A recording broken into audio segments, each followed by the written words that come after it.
ITT Gold and Diamonds ప్రతి గ్రాముపై 350 రూపాయల తగ్గింపు మరియు లక్కీ డ్రాలో TVS బైక్ మరియు ఎలక్ట్రానిక్ హోమ్ అప్లయన్సెస్ గెలుచుకునే అద్భుతమైన అవకాశం.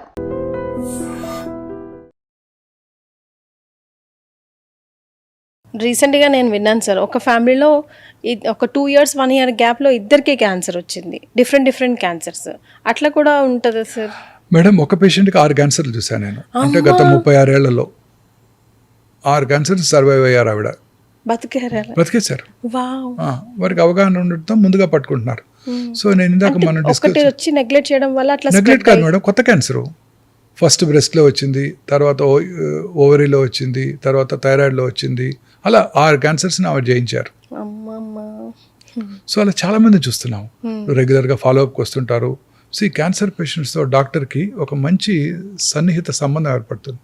క్యాన్సర్ అనేది మనం ఆ పేషెంట్ ఒక్కనే ట్రీట్ చేయము, ఫ్యామిలీని కూడా ట్రీట్ చేయాలి. ఇప్పుడు క్యాన్సర్ పేషెంట్ ఓపీలోకి రాగానే మిగతా పేషెంట్స్లా ఉండరు, వాళ్ళు ఇలా చూస్తుంటారు. వాళ్ళలో చాలా భయం, ఆందోళన, ఆదుర్ద. ఇప్పుడు మీరు చూడండి, మీరు వాకింగ్కి వెళ్తారు రోజు కేబీఆర్కి, రోజు ఒక మనిషి ఎదురుగా వస్తాడు. ఆయన ఎవరో మీకు తెలియదు. 62 ఏళ్ల మనిషి, రోజు 70 ఏళ్ల మనిషి ఎదురుగా వస్తున్నాడు. రోజు చూస్తున్నారు మీరు వాకింగ్కి వెళ్ళినప్పుడు, పరిచయం లేదు. కానీ సడన్గా ఒక వారం రోజులుగా అతను రాలేదు.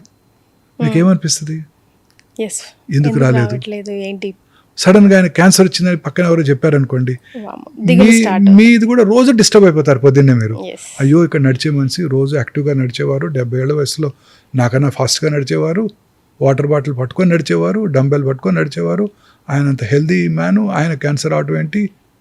అతను ఎవరో మీకు తెలియకపోయినా, అదే ఫ్యామిలీలో ఎవరికైనా క్యాన్సర్ వస్తే మానసికంగా ఇంకా ఫినాన్షియల్గా కూడా డ్రైన్ అయిపోతారు. ఎందుకంటే క్యాన్సర్ ట్రీట్మెంట్ ఈజ్ ఎక్స్పెన్సివ్. ఈ కొత్త లేటెస్ట్ పెట్ సిటీ స్కాన్స్, పెట్ ఎంఆర్స్, అవన్నీ ఇంపోర్టెడ్ ఎక్విప్మెంట్. దానికి గవర్నమెంట్కి మళ్ళీ మనం 30% కస్టమ్స్ కట్టాలి. వాటికి యాన్యువల్ మెయింటెనెన్స్ కాంట్రాక్టే కోట్ల రూపాయల్లో ఉంటుంది. సో దాని ద్వారా తర్వాత ఈ మెడిసిన్స్ ఇందాక మనం డిస్కస్ చేసాం, పేటెంటెడ్ మాలిక్యూల్స్. అప్పుడెప్పుడో రాజశేఖర రెడ్డి గారు చెప్పారు, ఆయన ముఖ్యమంత్రిగా ఉండగా, కిడ్నీ ఎయిల్మెంటు, క్యాన్సరు, హార్ట్ ఎయిల్మెంట్ వస్తే రిచ్ పేషెంట్ పూర్ పేషెంట్ అయిపోతాడు, పూర్ పేషెంట్ రోడ్డును పడతారని ఆయన ఆరోగ్యశ్రీ తెచ్చినప్పుడు చెప్పారు. గుర్తుందా మీకు? వే బ్యాక్ ఇన్ 2004, అంటే 22 ఏళ్ల క్రితం. ఇప్పుడు కూడా అంతే ఉంది పరిస్థితి. సార్, ఏది పట్టుకున్నా, ఏది తిన్నా, గాలి పీల్చినా కూడా క్యాన్సర్ వచ్చేస్తుంది అంటున్నారు సార్. సో అది మనం చెప్పేది ప్రజల్ని భయపెట్టడానికి కాదండి, జాగ్రత్తలు తీసుకోవడానికి. చాలా రకాల, ఇప్పుడు హోమ్ కుక్డ్ ఫుడ్ చాలా మంచిది, ప్లాంట్ బేస్డ్ ప్రోటీన్ ఫుడ్స్ చాలా మంచివి. మీరు రోజు చూస్తున్నాం మనం ఎలా నిల్వ చేస్తున్నారు. ఈవెన్ ఇంక్లూడింగ్ మల్టీనేషనల్ చైన్స్లే KFCని 2-3 చోట్ల పట్టుకున్నారు, ఫైన్ వేశారు నిన్న ఏలూరులోను, నిజామాబాద్లోను. అంటే ఇంత popular famous restaurants, quality maintain చేస్తాం, అది మెయింటైన్ చేస్తాం రోజు చెప్పుకొని తిరుగుతూ ఉండే రెస్టారెంట్స్లో కూడా ప్రాపర్గా స్టోర్ చేయకుండా ఇంప్రాపర్ కిచెన్స్తో వాళ్ళు నడిపిస్తున్నారు. సో ఇవన్నీ కూడా మనకి మన హెల్త్కి చాలా ఎఫెక్ట్ చూపిస్తాయండి. మీరు అన్నారే ఇందాక, ఏ పదార్థమైనా స్టార్టింగ్ ఫ్రమ్ ఫ్రూట్స్ ఎన్ని రకాలుగా కల్తీ అవుతుందో మీరు చూస్తున్నారు, వెజిటబుల్స్ ఎన్ని రకాలుగా వాటిని కల్తీ అవుతున్నాయి చూస్తున్నారు, ఎలా మగ్గబెడుతున్నారో ఈ ఫ్రూట్స్ని మీరే చూస్తున్నారు. అలాగే ఈ ఆయిల్స్, రీయూజ్డ్ ఆయిల్స్, అవగాహన లేక మనం ఇంతకాలం వాడిన రిఫైన్డ్ ఆయిల్స్, ఇవన్నీ కూడా మన శరీరానికి ఎంతో హానికరము. సో ఇవన్నీ కూడా ఈ బయట చేసే ఫుడ్స్లో మీకు ఫ్రెష్గా ఆయిల్ కొని వాడు మీకు అమ్ముతారనుకుంటున్నారా? లేదు, రీయూజ్ చేస్తూనే ఉంటారు. ఇప్పుడు మీరు బయట వాళ్ళు బాండి పెట్టి బజ్జీలు వేస్తుంటారు, పొద్దున్న పెట్టిన ఆయిలే సాయంకాలం, రాత్రి, రేపు పొద్దున కూడా మిగిలిపోతే వాడుతూనే ఉంటారు. వాటిలో సెవరల్ కెమికల్ సబ్స్టెన్సెస్ పుట్టి అవన్నీ మనం ఇంజెస్ట్ చేసినప్పుడు మన బాడీకి ఎన్నో రకాలుగా హాని చేస్తాయి. సో ప్రతి ఫుడ్ ఐటమ్ కూడా ప్రిఫరబుల్లీ హోమ్ కుక్డ్ ఫుడ్డే. ఆర్ మనలో ఒక చైతన్యం రావాలి, ప్రతి రెస్టారెంట్, ప్రతి హోటలియర్ కూడా ఖచ్చితంగా కాస్ట్ పెరిగినా కానీ హెల్దీ ఫుడ్డే అందజేస్తాను అని అనుకోవాలి. ప్రతి దాంట్లోనూ కల్తీయే కదండి. ఆఖరికి అల్లం వెల్లుల్లి పేస్ట్ నుంచి పన్నీర్ వరకు, ప్రతి పౌడర్లో, ప్రతి పిండిలో. ఇప్పుడు ఉదాహరణకి మనం వాడే మైదా అనేక రకాలుగా మనకి హాని చేస్తుంది.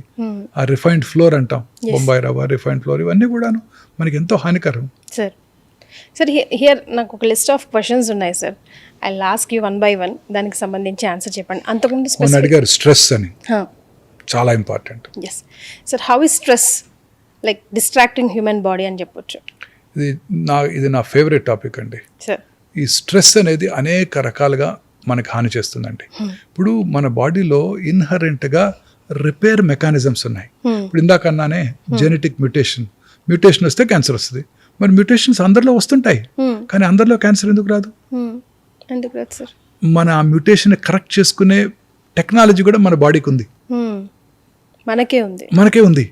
ఒకవేళ క్యాన్సర్ సెల్ మన బాడీకి వచ్చినా అది వాటిని వెంటనే డిస్ట్రాయ్ చేయగలిగిన ఇమ్యూనిటీ మనకుంది. ఓకే, సో మనం ఎందుకు యూజ్ చేసుకోవాలంటే ఈ స్ట్రెస్ వల్ల మన ఇమ్యూనిటీ తగ్గిపోతుంది. ముఖ్యంగా మన పూర్వీకులు అన్నారు సంతోషం సగం బలం అని. సంతోషం సగం బలం కాదు, పూర్తి బలం. మనం కనుక సంతోషంగా ఉంటే మనకి క్యాన్సర్ రాదు, కరోనా రాదు, కర్నరీ ఆర్టరీ డిసీజ్ కూడా రాదు. ఇప్పుడు స్ట్రెస్సే మూల కారణం కర్నరీ ఆర్టరీ డిసీజ్కి, బ్రెయిన్లో వచ్చే స్ట్రోక్స్కి.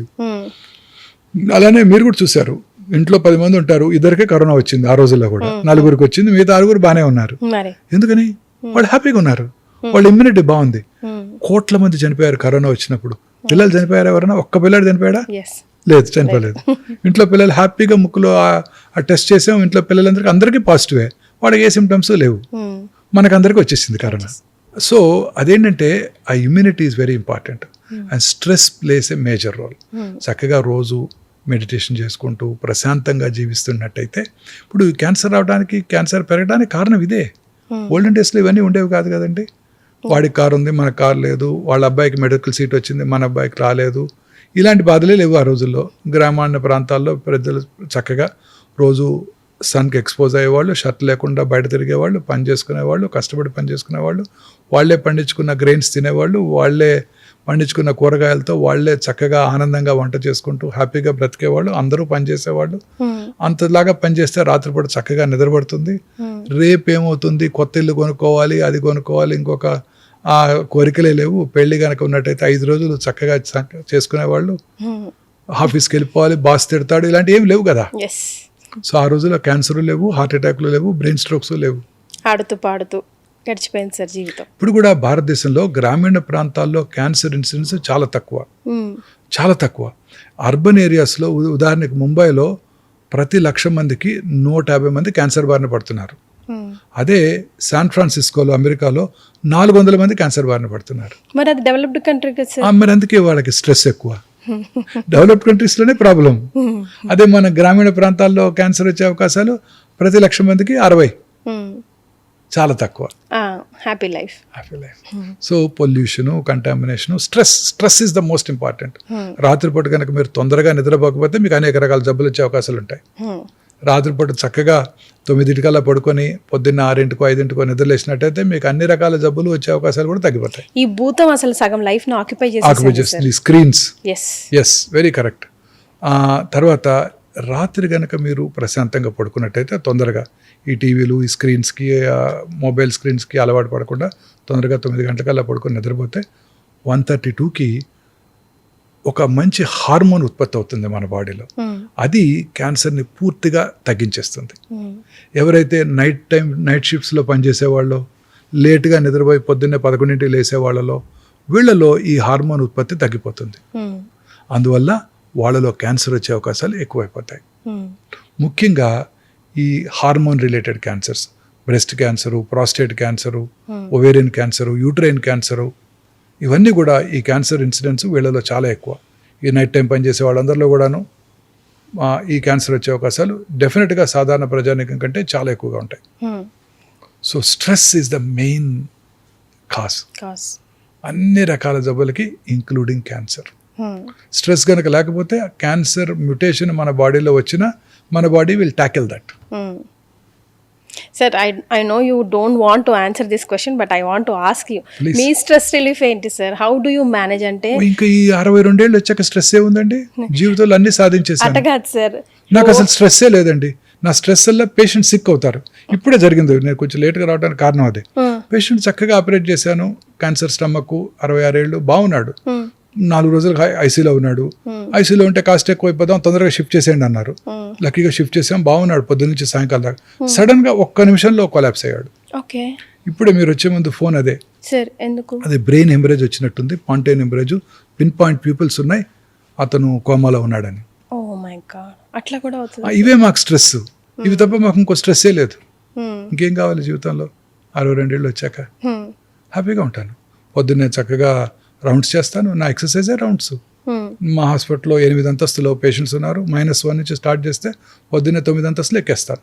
అంటే ఒకేసారి కాదు, ఫస్ట్ సెకండ్ ఫ్లోర్కి వెళ్తాను, ఒక 75 స్టెప్స్ ఎక్కేస్తాను, సెకండ్ ఫ్లోర్ నుంచి 4th ఫ్లోర్కి వస్తాను, అక్కడ రౌండ్స్ చేసి మళ్ళీ 6th ఫ్లోర్కి వస్తాను, మళ్ళీ 7th వస్తాను, మళ్ళీ 8th వస్తాను. ఒక మోర్ దాన్ 250 స్టెప్స్ ఎక్కేస్తాను పొద్దున్నే. మళ్ళీ సాయంకాలం రౌండ్స్కి వచ్చినప్పుడు మళ్ళీ ఒక 200 ఎక్కేస్తాను. సో 450 స్టెప్స్ అంటే మంచి ఎక్సర్సైజ్ నాకు. గ్యాప్ ఎక్కడ దొరుకుతుంది సార్ మీకు రిలాక్సేషన్? రిలాక్సేషన్ పేషెంట్ మనకు కావాల్సింది ఏంటి? పేషెంట్ చూసినప్పుడే రిలాక్సేషను, పేషెంట్ ఓపీలో వాళ్ళతో స్పెండ్ చేసినప్పుడే రిలాక్సేషన్, సర్జరీ చేయడమే రిలాక్సేషన్. ఎప్పుడు mister Mohan Vamsi you need a break and body ఎప్పుడు ఇదే మనం చేసే పనిని మనం ఎంజాయ్ చేస్తే అదే రిలాక్సేషన్. చాలా మంది అడుగుతారు డోంట్ గెట్ బర్న్ట్ అవుట్, నీకేం హాలిడే తీసుకో. ఈ 36 ఏళ్ళలో హాలిడే తీసుకోలేదు, హాలిడే తీసుకోలేదు, ఒక్క రోజు కూడా తీసుకోలేదు, ఒక్క ట్రిప్ వెళ్ళలేదు. పిల్లలు కంప్లైంట్ చేస్తుంటారు. సో బట్ ఒక ట్రిప్ వెళ్ళలేదు, ఇదే మనకి ఎంజాయ్మెంట్. పేషెంట్ చుట్టమే ఎంజాయ్మెంట్. ఇన్ఫాక్ట్ కరోనా టైంలో డిప్రెషన్కి లోన్ అయ్యాను, పేషెంట్స్ లేరు, చాలా బాధపడ్డాను. ఎంటీ వార్డ్ చూసినప్పుడు కళ్ళలో నీళ్లు తిరిగాయి.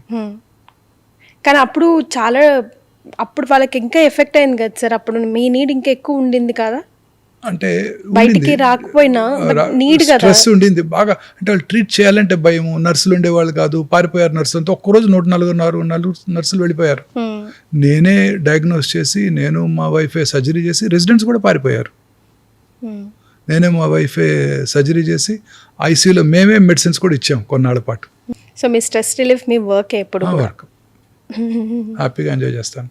And for more videos, please subscribe to iDream. Please subscribe to iDream. Please subscribe iDream. And please subscribe to iDream. For more videos, subscribe to iDream. please like, share and subscribe to the channel. Congratulations, iDream. Subscribe to iDream. Subscribe to iDream. So subscribe to iDream Media. iDream team అందరికి huge congratulations. Please subscribe iDream Media. Please subscribe to iDream. Subscribe iDream. Please subscribe to iDream. iDream అంటే నా కళల ఛానల్ను subscribe చేసుకున్న నోరు తిరుగుతలేదు, మీరైతే గంట గుర్తు కొట్టండి. For more such videos, please subscribe to iDream. Subscribe to iDream. Please subscribe to iDream. Please subscribe iDream Media. Please do subscribe to iDream. Please subscribe to iDream Media. For best entertainment and information, please subscribe iDream. And don't forget to subscribe to iDream.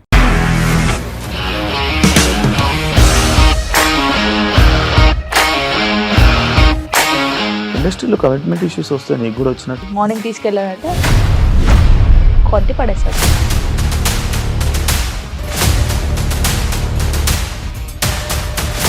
ఒక్కళ్ళు కూడా చూడలేదు ఈ cinema అని చెప్పడానికి కూడా చాలా ధైర్యం కావాలి. అది నిజం కదా, దాంట్లో ధైర్యం ఏంటి? ఇది నెక్స్ట్ డే ప్లేట్ మార్చేస్తే తప్పు కదా. As of now we're comfortable this అని నేను అనుకుంటున్నాను. రష్మిక గారిది మీది ఒకే ఊరు అంట కదా? నీకు కోపం వచ్చిందంటే బాగా తిట్టేత్తరా? తిట్టేద్దామండి. నిజంగా గేమ్ ని ఎలా చేంజ్ చేయగలిగారు? ఏపీఎస్ఎఫ్సి వాళ్ళకి 6 నెలల్లో నేను 6 లక్షలు కట్టా. బిజినెస్ చేయాలనుకుంటే it is as difficult as riding a tiger.